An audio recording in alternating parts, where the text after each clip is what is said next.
नमस्कार, अपना बिहार में आपका स्वागत। मैं राहुल ओझा आपके साथ और मैं हूं रुचिका राज आपके साथ। पटना से बड़ी खबर, जहां पटना के बड़े होटल को धमकी दी गई है। मेल के जरिए ये धमकी मिली है। याकूब मेमन नाम के शख्स ने धमकी इस मामले में दी है। बता दें कि होटल में 2 किलो TNT रखने की धमकी दी गई है। मेल के जरिए यह धमकी दी गई है। सभी मेहमानों, स्टाफ को निकालने का अल्टीमेटम भी दिया गया है। CBI स्पेशल कोर्ट को सूचना इसकी दे दी गई है। गांधी मैदान थाने में केस दर्ज कराया गया है। तो होटल खाली करवाने की चेतावनी दी गई है और कहा गया है कि सभी मेहमान को, स्टाफ को वहां से निकाला जाए, जिसका अल्टीमेटम दिया गया है। संजय हमारे साथ न्यूज 18 संवाददाता जुड़े हुए। संजय, क्या है धमकी होटल को लेकर? बिल्कुल, ये देखिए गांधी मैदान थाना क्षेत्र का एक बड़ा होटल है और धमकी भरा ईमेल आया था। धमकी देने वाले ने खुद को याकूब मेमन बताया और याकूब मेमन के जो मेल है उसके माध्यम से धमकी देने की बात सामने आई है। 2 किलो TNT नाइट्रोटोलिन नामक जो विस्फोटक है वो रखा हुआ है, इस बात की जानकारी दी गई है मेल के माध्यम से। होटल के सभी मेहमान और स्टाफ को बाहर निकालने की चेतावनी दी गई है। इसके बाद CBI कोर्ट स्पेशल को सूचना देने के बाद धमकी भरा ईमेल जो मिला, उसके बाद अफरा तफरी मच गई। लोगों की सुरक्षा को देखते हुए होटल का जो वाइस प्रेसिडेंट है एलन क्रिस्टोफर, उन्होंने गांधी मैदान थाने में केस दर्ज करा दिया है। दर्ज केस में उन्होंने कहा कि धमकी भरा ईमेल आया। साथ ही उन्होंने कहा कि होटल की सुरक्षा के साथ ही यहाँ रहने वाले लोगों और स्टाफ को लेकर चिंतित है पूरा हॉस्टल जो होटल एडमिनिस्ट्रेशन है। जल्द ही इसकी जांच और सुरक्षा प्रदान की जाए। जो संभावित जोखिम है, पुलिस की जांच में हर तरह से सहयोग होटल प्रबंधन भी करेगा। इधर पटना पुलिस जो है उसने बताया कि एलन क्रिस्टोफर के लिखित आवेदन मिलने के बाद केस दर्ज किया गया है। जालसाजी, धमकी देने और IT एक्ट की धाराओं के तहत केस दर्ज किया गया और पुलिस पूरे मामले की छानबीन है वो कर रही है और होटल की सुरक्षा सुनिश्चित कर रही है। जी राहुल, चलिए, शुक्रिया संजय इस अपडेट के लिए आपका। और आज CM नीतीश कुमार प्रगति यात्रा पर शेखपुरा आ रहे हैं। CM नीतीश घाट कुसुम्भा प्रखंड के गगौर गांव आएंगे और CM नीतीश के आगमन को लेकर के कार्यक्रम स्थल को भव्य तरीके से सजाया गया है। CM नीतीश यहां जीविका स्टॉल और जल जीवन हरियाली योजना का जायजा लेंगे। CM नीतीश और शेखपुरा में पर्यटन को बढ़ावा देने के लिए कई सौगात देने वाले हैं। CM नीतीश यहां 100 करोड़ से ज्यादा की योजनाओं का उद्घाटन और शिलान्यास भी करने वाले हैं। तो आज शेखपुरा आएंगे CM नीतीश कुमार, उसकी तैयारी भी पूरी कर ली गई है। आपको बता दें कि आज शेखपुरा वासियों को CM की तरफ से करोड़ों की सौगात भी दी जाएगी।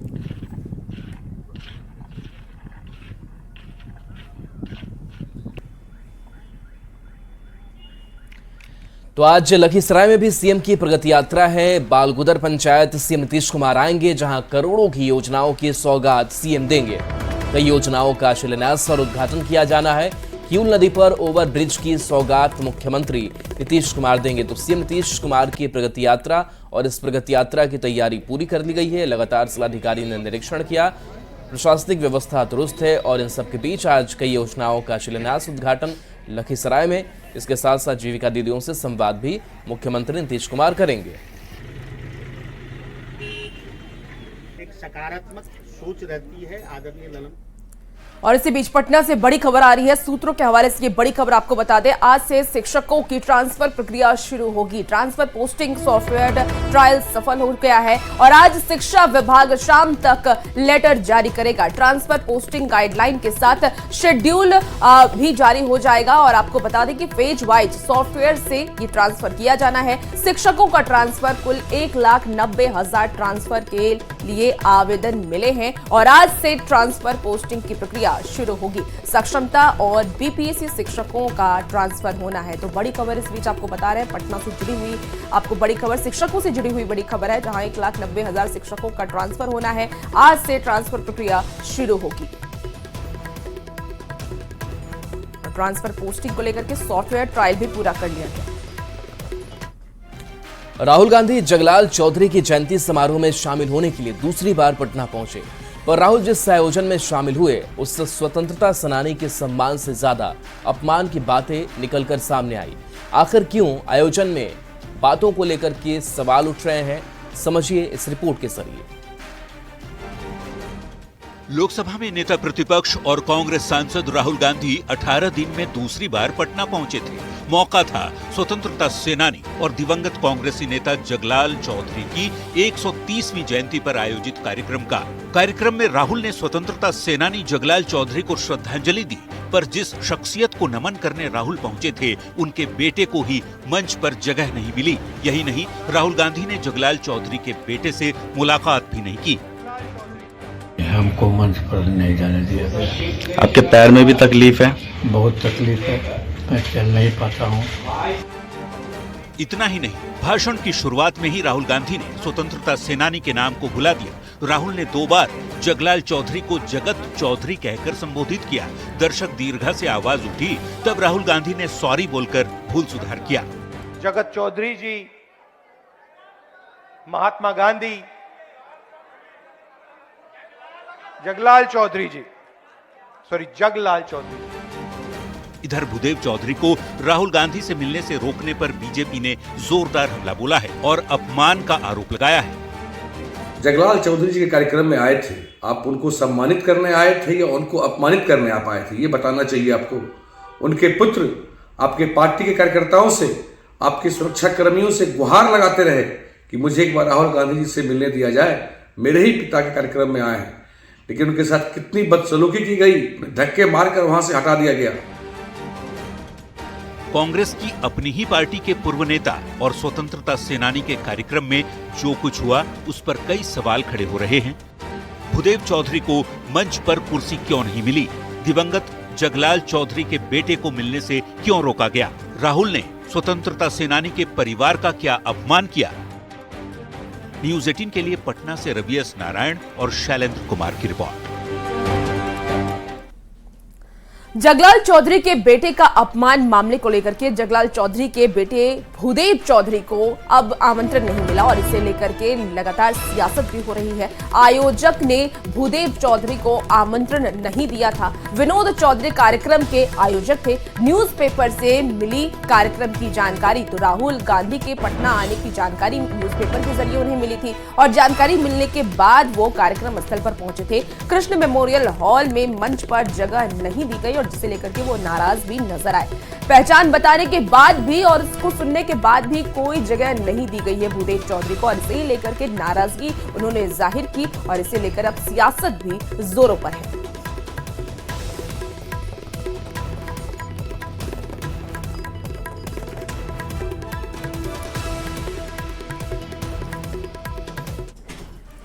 राहुल गांधी ने बिहार में हुए जातीय गणना पर एक बार सवाल खड़े कर दिए।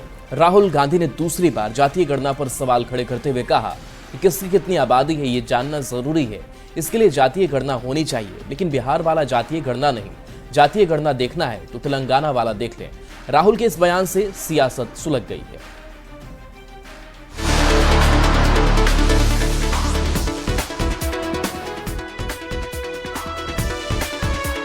स्वतंत्रता सेनानी जगलाल चौधरी की जयंती समारोह में शामिल होने पहुंचे राहुल गांधी ने एक बार फिर बिहार में हुए जातीय गणना पर सवाल खड़े कर दिए।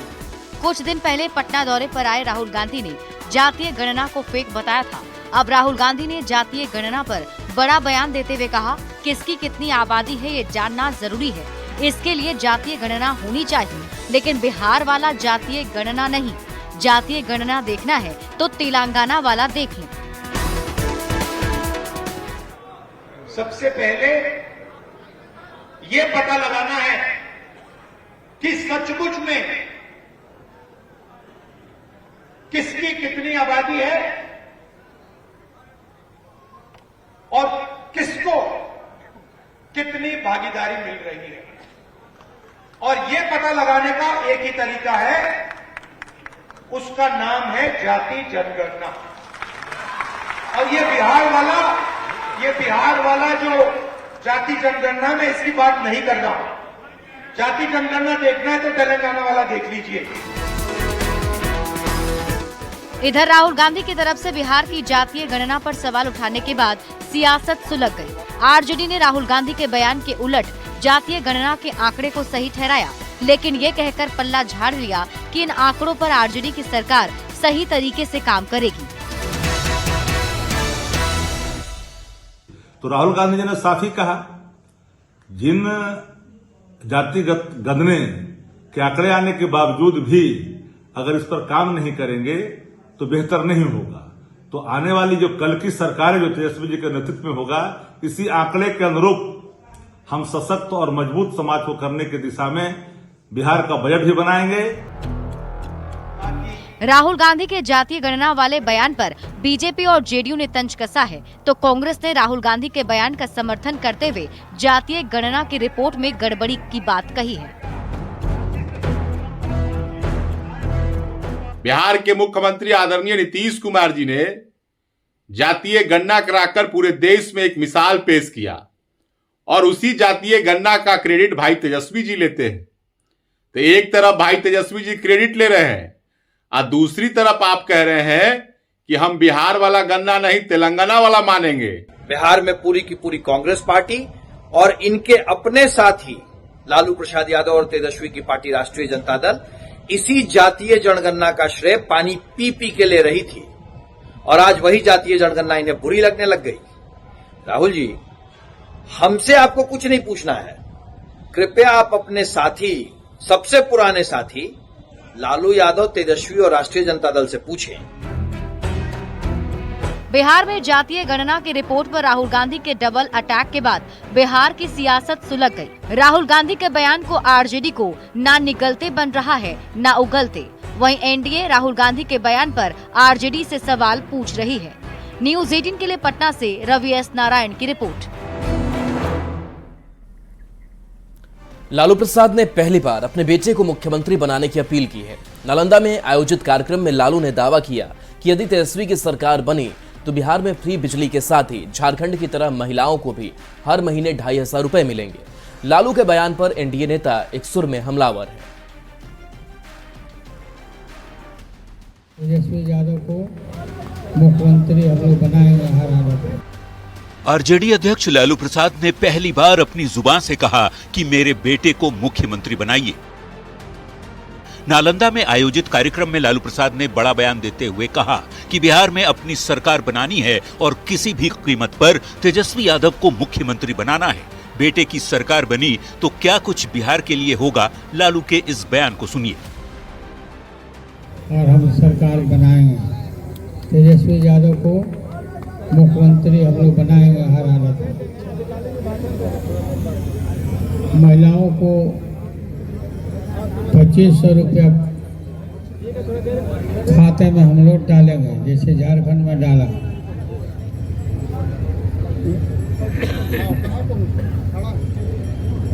और बिजली फ्री लोगों को मिलेगा, रोजगार भी मिलेगा, नौकरी भी हम लोग देंगे। जो हम बोलते हैं वो करते हैं।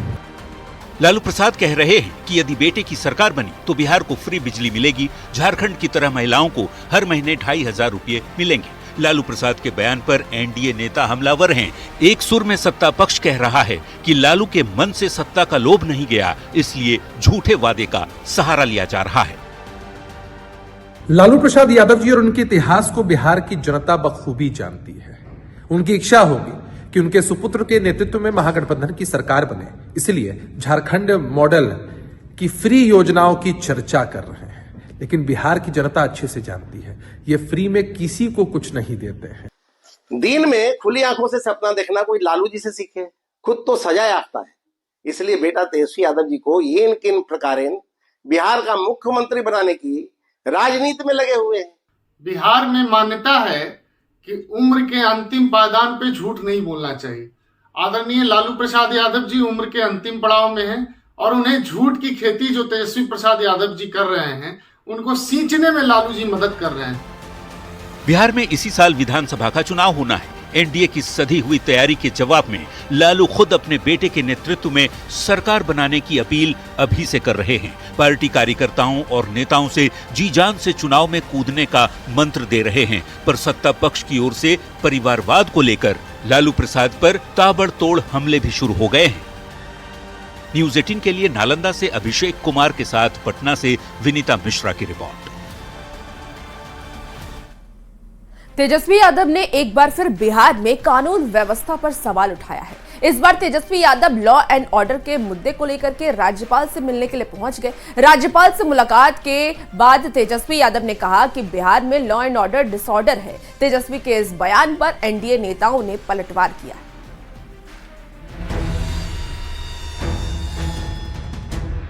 बिहार विधानसभा चुनाव से पहले कानून व्यवस्था पर बिहार का सियासी पारा बेहद हाई है। तेजस्वी यादव कानून व्यवस्था को लेकर लगातार सियासी बयानबाजी कर ही रहे थे। अब इसी मुद्दे पर तेजस्वी अचानक राजभवन पहुंच गए। तेजस्वी ने राज्यपाल आरिफ मोहम्मद खान को बिगड़ती कानून व्यवस्था की जानकारी दी और बाहर निकलने पर नीतीश सरकार पर जमकर भड़ास निकाली।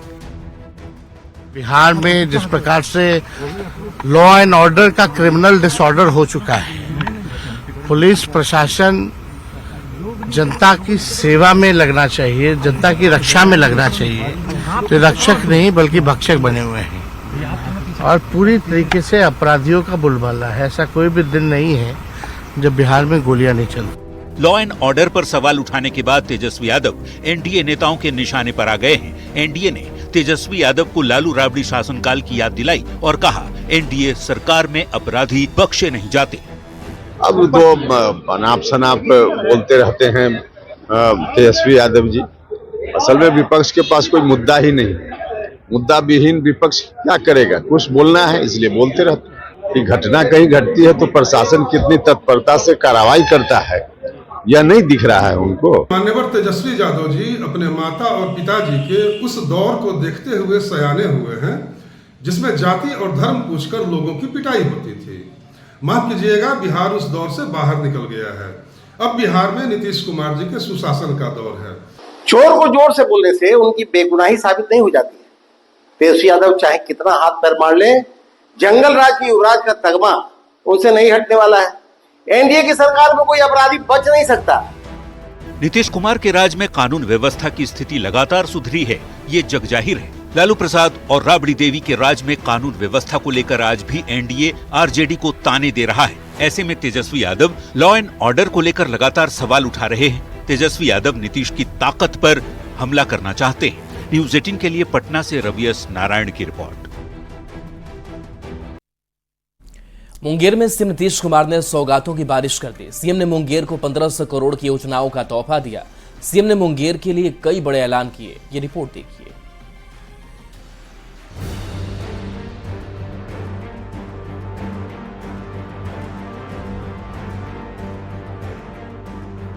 मुंगेर में प्रगति यात्रा के दौरान सीएम नीतीश कुमार ने सरकार का खजाना खोल दिया। सीएम नीतीश ने मुंगेर को 1500 करोड़ की योजनाओं की सौगात दी। प्रगति यात्रा के दौरान सीएम नीतीश कुमार ने 440 करोड़ की 162 योजनाओं का शिलान्यास और उद्घाटन किया। सीएम तारापुर वासियों को 100 करोड़ की लागत से रिंग रोड की सौगात दी। साथ ही सिंचाई के लिए सुल्तानगंज से गंगा का पानी लिफ्ट कर खड़गपुर झील तक ले जाने की परियोजना की भी घोषणा की। सीएम नौवागढ़ी में खेल मैदान, पंचायत सरकार भवन का भी उद्घाटन किए। सीएम ने 100 बेड वाले मॉडल सदर अस्पताल की भी सौगात दी। सीएम ने यात्रा के दौरान जीविका दीदियों से भी बात की। सीएम की यात्रा को लेकर अद्भुत उत्साह दिखा। सौगात, बहुत सारी सौगात हम लोगों को, हमको तो अभी नहीं, जैसे कि बहुत सारी योजनाएं हम लोगों को मिलने वाली है जिनका की लाभ हम लोगों को उठाना है और पहले से भी हम लोग मुख्यमंत्री की तरफ से लाभ उठा ही रहे थे। आज जीविका दीदी बहुत खुश रही और जो अभी तक हम लोग मेहनत किए थे आज उसका एक तरह से इनाम मिला और हमारी जीविका दीदियों का मान बढ़ा। बहुत ही बढ़िया लगा हमें। पहली बार सीएम सर से मिले, वो आए, हमसे कुछ बातचीत हुई, हमें बहुत ही अच्छा लग रहा सीएम सर से मिलकर। सीएम नीतीश कुमार ने समीक्षा बैठक में मुंगेर के लिए सौगातों की झड़ी लगा दी। सीएम ने मुंगेर के लिए कई बड़े ऐलान किए। मुंगेर के तारापुर में रिंग रोड का निर्माण किया जाएगा। तारापुर शहर के दोनों तरफ बाईपास का निर्माण होगा। ऋषि कुंड पर्यटक स्थल का विकास किया जाएगा। कष्टहरणी घाट का सौंदर्यीकरण किया जाएगा। वासुदेवपुर चौराहा से आईटीसी पार्क चंडी स्थान नया गांव का सड़क निर्माण किया जाएगा। नगर निगम कार्यालय से जेपी चौक तक सड़क का निर्माण किया जाएगा।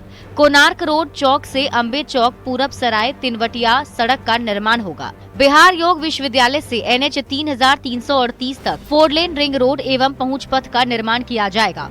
संग्रामपुर प्रखंड में 300 एकड़ सरकारी भूमि पर औद्योगिक पार्क का निर्माण किया जाएगा। खड़गपुर झील में गंगा नदी का पानी पहुँचाया जाएगा। खैराती खां उप नहर के तहत फुसना, ढाड़, कमरगामा डाड़ और खैरा खां शाखा में लाइनिंग का कार्य कराया जाएगा। असरगंज और जमालपुर में प्रखंड सह अंचल कार्यालय सह आवासीय परिसर का निर्माण कराया जाएगा। असरगंज में नए महाविद्यालय की स्थापना की जाएगी। मुंगेर में नीतीश कुमार ने सौगातों की बारिश कर दी। सीएम ने मुंगेर के लिए बड़ी घोषणाएं कर लोगों का दिल जीत लिया। प्रगति यात्रा के दौरान नीतीश कुमार के तोहफा देने का सिलसिला जारी है। न्यूज़ 18 के लिए मुंगेर से अरुण शर्मा की रिपोर्ट। और चलिए न्यूज़ 18 बिहार झारखंड पर खबरें आपके लिए लगातार जारी।